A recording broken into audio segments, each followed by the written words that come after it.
Welcome to Promote Profit Published. I'm your host, Juliet Clark, and today we have a returning guest who I can never say her name, so I'm going to introduce her in front of her because she had to tell me how to say her name again.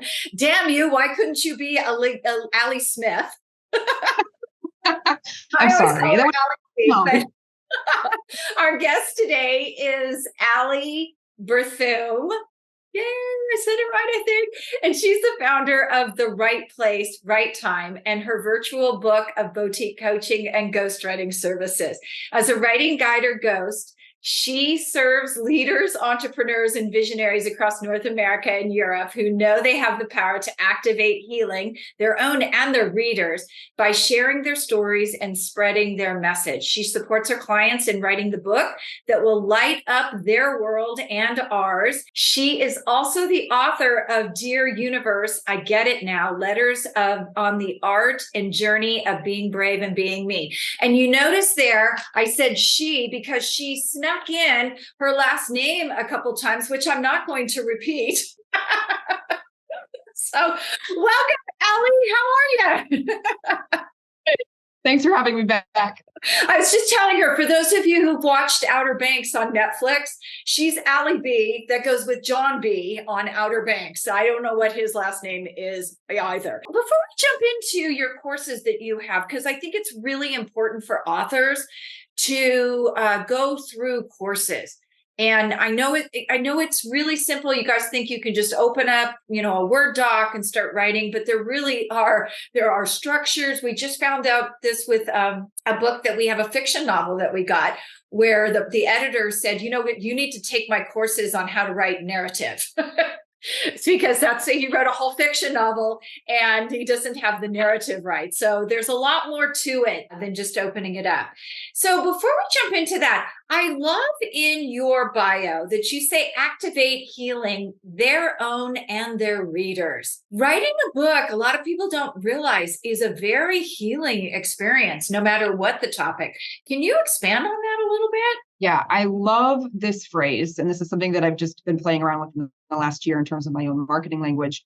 But inevitably, my clients, whether they're coming to me as somebody who needs a writing coach or they're coming to me as their ghost, no matter what exactly their role is in the process of bringing their book to full fruition and development, they realize that in either sharing their personal stories or sharing their message or expertise, they uncover things about themselves or they heal parts of their past or even the more recent past that they didn't realize or expect. So for those people working on memoir, which is one of my kind of passion areas, they're really rewriting their narrative. They're looking backward in time. They're looking at something that was problematic, traumatic, adverse, challenging, and they're now looking at it through the lens of who they are currently, how far they've come, and they have a new appreciation for what they've been through because they recognize now how much that experience has shaped them in positive ways, even if it was a really negative experience.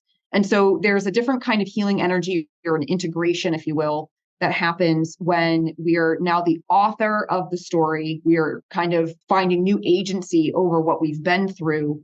So rather than be in the thick of it as kind of like the victim survivor, we're on the other side of it, creating meaning out of what we've been through and then impact from that meaning. And so in that way, we're kind of activating our own internal healing process. And then when our reader gets the chance to spend some time with it, they're going to see some part of themselves in that story and their healing might be activated. And even if you're writing nonfiction, business books, prescriptive, whatever it is, I find that the people I work with, they've come to their work because of something that has happened, because of a personal story or memory or experience that has impacted them in a really critical way. And they bring those parts of themselves to their businesses and therefore to the way that they approach their business or approach their content. And so while they think, well, I'm just writing a book about my expertise, right? It actually ends up being more than that. They recognize maybe that they are an expert. And so maybe some imposter syndrome is healed, or they recognize the path that they've taken as an entrepreneur. And they're like, hey, man, I really am kind of badass. Like I didn't even really consider that before. So I think books are almost like different types of mirrors for ourselves and the paths that we've been on. And that's really how we get to that healing piece. It is. And you guys, I'm going to make an announcement here. Ally, you don't know, nobody knows yet. I actually have a book coming out I know I just released one in July, but I have another one coming out in September that it sort of surrounds this, called Author Alchemy. And it is literally 90 days of gratitude and putting your goals down, manifestation, because I know during all of my writing journeys, I would come across these obstacles, these healing obstacles. It was not only, how do I say this? I found that I wasn't grateful, and which was part of my problem. And then, so, taking that gratefulness and then learning how to manifest from it as well, because, you get down on yourself. All of a sudden, this thing comes up from your childhood. You can't write, you can't figure out what's going on. You're bawling your eyes out and you don't know why. And it happens with a lot of people when they write a book, because it really is holding that mirror up and figuring out, what's going on. So thank you for sharing that. And you guys look for Author Alchemy. I'm sure I'll be saying more about it, but it's funny, as you said that, I was like, oh, I just sent that off to the formatter. So Awesome. you believe very strongly in strong foundations, strong finish. That's where I want to talk about some of your courses today, because I know so many authors, they try to write a book. They think they know how, they don't really know how. But then there's the other part where, they might hire a writing coach. Not everybody hires a writing coach. So talk a little bit about the courses and why those foundations need to be so strong within a book. Yeah. So strong foundation, strong finish. So basically, you said something earlier and it blew my mind, because I literally just wrote a social media post about this. It hasn't gone out yet, but I was just drafting it. And that's the myth that, I have the idea or the will to write a book. So if I just go and sit down in front of my computer, it will be so. Right? That is some wizarding power. If you can just sit down at your computer and stare at the screen as if you've got Superman's vision, and it's going to burn words onto the blank page, and the book is just going to reveal itself. Writing to me starts with conceptualization and visioning and brainstorming before anything else. I don't really think a lot of the time we're going to have a winning strategy when we sit down and we just decide to type whatever comes to mind. To me, that's like getting into a car with no plan on where you're heading and expecting the car is going to drive itself and keep you safe. Thankfully, we're not there yet with cars. Wait a minute, Teslas don't do that yet? No. They do. I'm not getting in one. So I feel like with the book, you need a map, you need an outline. You need to understand where you're going, who you're trying to talk to, what you're trying to do, what you want that piece to do for you. There are so many things, I think, that need to be established before we actually draft a word of the final thing that we're hoping to achieve, right? So this idea that I'm dedicated, I'm motivated, I'll sit down and I'll just start writing and all will be well, to me is very unrealistic. And when you don't have a sense of where you want to end up, you don't know how to get there. And so it looks like starting and stopping. It looks like frustration. It could look like procrastination. It could look like giving up altogether. I'm not up for this, or I'm not meant for this, or whatever. And really, it has nothing to do with your capability, skill, or motivation. And it has to do with the fact that you have a half-cooked idea, or you don't know what you don't know about writing and publishing, or it's mindset and confidence. And so this is like the second piece to this kind of strong foundation, strong finish, which is that writing is not just writing. I think that there's a business lens, there's a mindset piece, and then there's the actual writing. So there's actually kind of three main pillars, I think, to writing being successful. Knowing how to think strategically, which is kind of your business hat, believing that you can do it, which is your mindset and confidence, and then the actual writing itself, figuring out what you're going to say, how you're going to say it, and doing that well. That's where these two programs that I run kind of step in to fulfill those needs. In one hand, there's something that's a little bit broader for your kind of novice or newbie writer or aspiring author that I call the writing bar. It's a chance for people to show up in community 3 times a month. And we get together for an hour at a time. We do 15 minutes of writing instruction at the top of the hour, 30 minutes of uncensored writing time, and then 15 minutes of Q&A or coaching on the other side of the hour. And it's a beautiful little container to kind of jumpstart the engine. That is amazing. And the other thing, when you started talking about that start-stop, I talk to so many authors who will tell me, oh, I'm writing a book. I've been writing it for the last 5 years. And I'll say, oh, how far along are you? And I'll hear, oh, I've been rewriting chapter 1. Like nobody ever published a rewritten chapter 1. You have to like put that structure together you're talking about. And then I call it the vomit draft. You have to get into the vomit draft and then start rewriting from there. But if you can't even do the vomit draft, if you don't have those basics, that roadmap in place, yeah, that's kind of, it's really essential to do that. So with the writing bar, that's actually you sort of going along and writing with them and keeping that vomit draft go. I know that's such a horrible name for it, but you're keeping that momentum going to get to the end and then start going back and rewriting and reworking and maybe adding those ideas that you didn't put down in that initial map. Is that pretty accurate? I would say that's pretty accurate. There are some people who are in there who are working more on smaller pieces because they're building up their writing muscles and confidence. And so they might not be working each time we get together on the same piece as much as like trying to like write something that's succinct and they're going to use it for their business marketing, or they're working on a blog post or something. But eventually what we're trying to do, right, is like, okay, you're going to apply those same writing skills and principles to something longer, because now you've built the confidence and the skill and the understanding of these smaller pieces. So there are people in there that are like, the book is still very far off in the future because they're trying to like get where they think they need to be here. And then there's others who are actively working on the book and they're using that time to work on those first drafts. And what's beautiful about that 30-minute writing block in the middle, I call it uncensored, because the goal here is to not nitpick what you are saying or doing.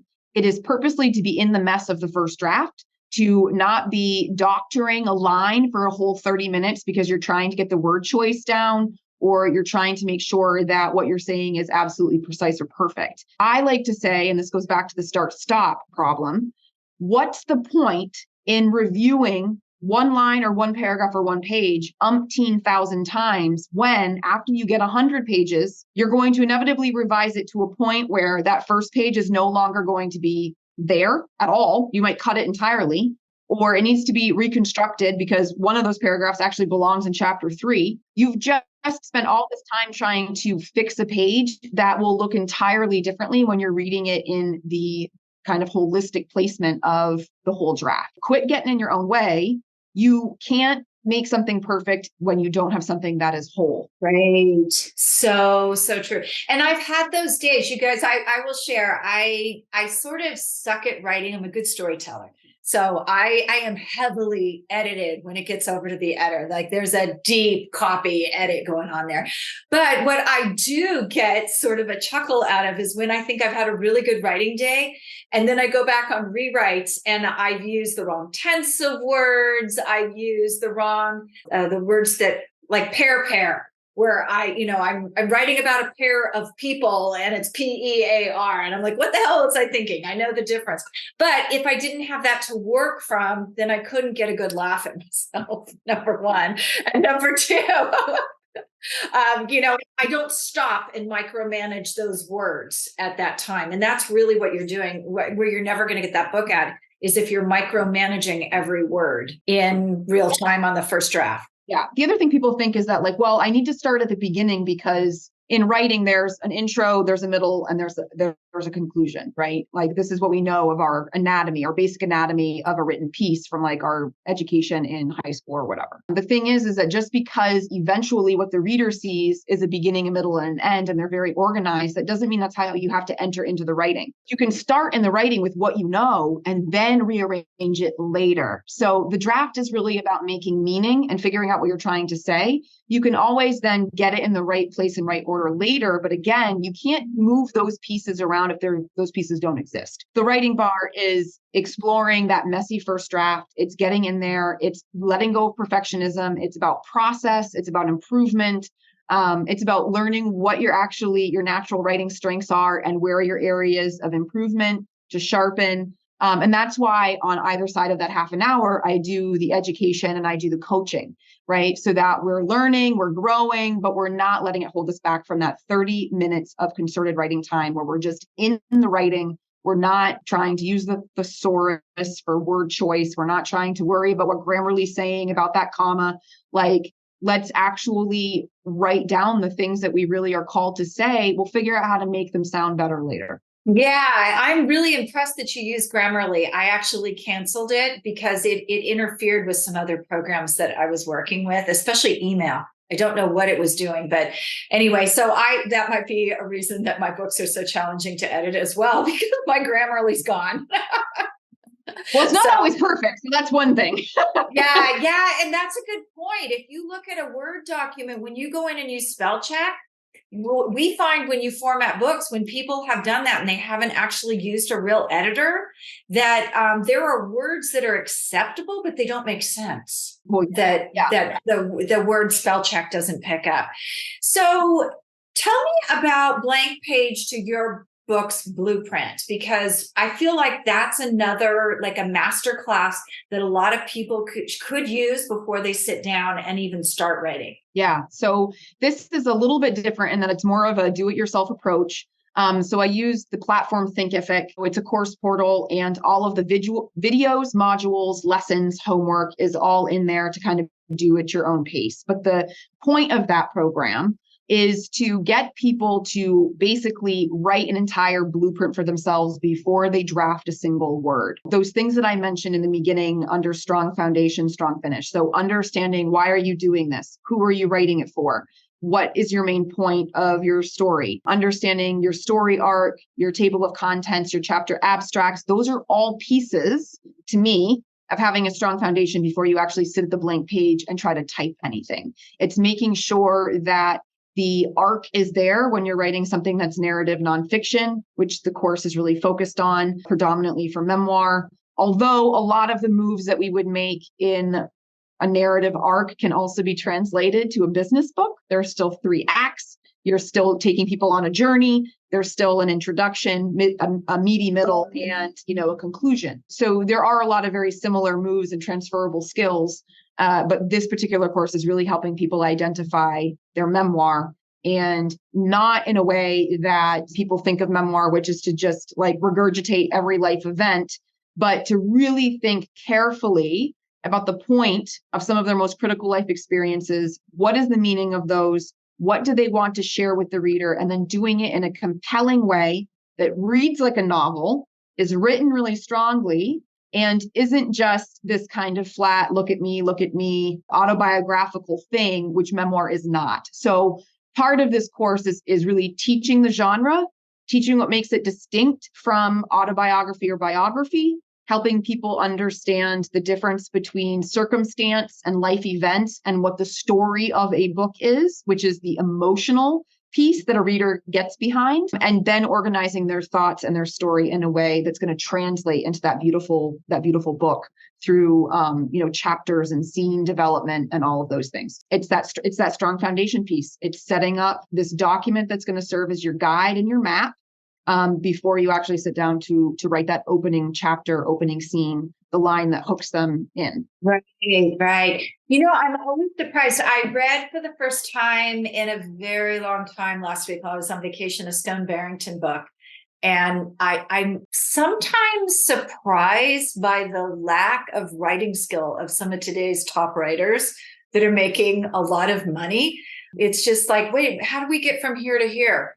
And just something there, strive to write better and don't use some of those people as models, because some of those people that are out there writing today are not really strong writers. And I noticed that a lot of you have read a Stone Barrington book. It's I think for other people that it's like, okay, well, if they can do it, I can do it too. Exactly. It's a mystery novel, and it's just kind of like, wait, what?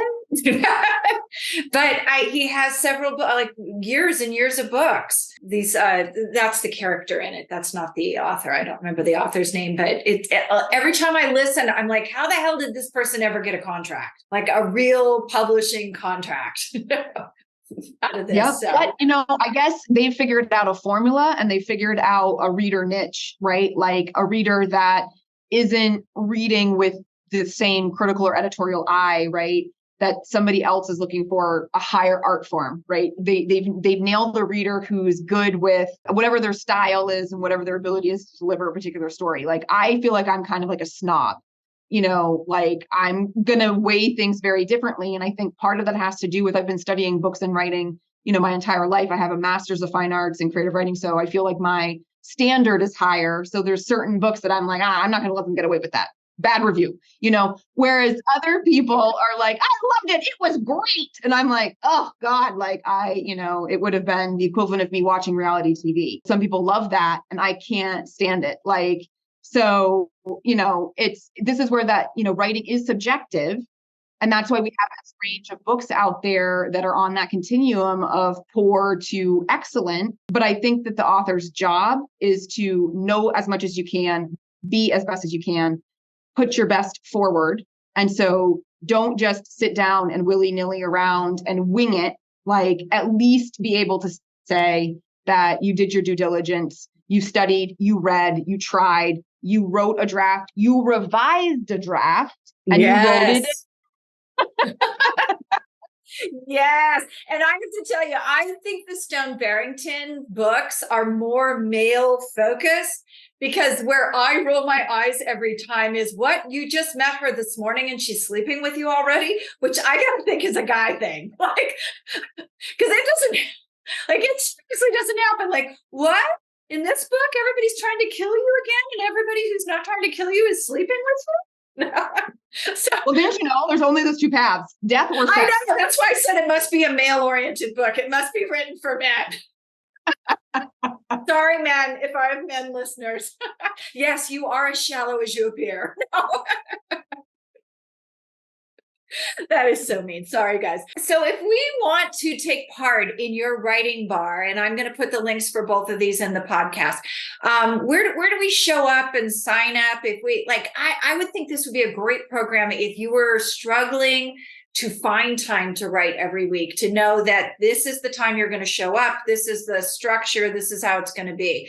So I would say this is probably for those people as well who really struggle to find the time to write. Oh my gosh, time and accountability are two huge pieces of this program. Because we're meeting 3 times a month, that's like almost a touch base once a week, right? When you think about it, it's really surprising how many words you can get written in that 30-minute time spot when you're devoted to that only. You're not being distracted. You're with other people who are doing the same thing, and you're not trying to edit the crap out of your words the first time. Like, you're just trying to get them down. Both having that time built into your monthly schedule, and then also being with other people, and is a beautiful structure for folks who have a really hard time getting their own butt into the writing chair. And the other great thing about this is that I give a free trial. So if people are interested in the program and they want to come check it out for an hour, they can come to an hour for free and just be there with us, see the vibe, see the energy, do a little writing, see how we roll, and then make a decision after there if they want to commit to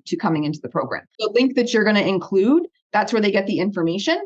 And they could just automatically enroll if they want. If they want that free trial, then they just have to reach out to me either on my connection form on my website, or they can email me if you put my email in the show notes and say, hey, I want to come to a free trial session of the writing bar, and I'll be in touch. We'll get them on the calendar. Oh, that's fantastic. Too, just being accessible to a group of writers can be helpful. I had a gentleman on my podcast about 6 months ago who I was talking to him. He does character development. And it was amazing when I told him the story, how he came up with a different spin for one of my characters, that I'm completely, like, I'm the most non-romantic person ever. I don't know why, but he's like, well, what if he just loved her so much that he thought he'd lose her if he told her? And I was like, yeah, I never thought about that. So you'll be amazed at, kind of the spin when you're in a place with other writers, that they can kind of give you some feedback as well. Not just that, but also that other people have the same blocks and barriers that you do. Other people are starting and stopping. Other people are procrastinating. Other people are letting the 15 other tabs on their computer distract them and give them squirrel brain. Like, being in that community allows you to recognize, like, my writing challenge or the thing that always trips me up is not unique. Other people are experiencing it as well. And then people can say, well, I've tried this or I've tried that. and then I don't have to be the only expert voice here. These are other real people and real writers who are struggling, and you have that ability to communicate with them, not just in those sessions, but we also have a community through Thinkific where you can access each other in between sessions. You can access the recordings and the replays. And for people coming in now, they would get access to everything that's happened since January when, I brought the portal up and I set that up. So there's a lot of material value and wealth within this program for the person who's trying to kind of like get their hands around writing in a book. Oh, fantastic. So you guys go over to the rightplacerighttime.com and you'll find the writing bar. You'll find out her DIY masterclass, blank page to your book's blueprint. What if we want to reach out to you for other things, Ally? How do we get a hold of you? So I'm constantly on LinkedIn, so they can connect with me there, but also email ally@twprt.com and I'll be checking. Okay, cool. Thank you so much for being on today. Thanks for having me back.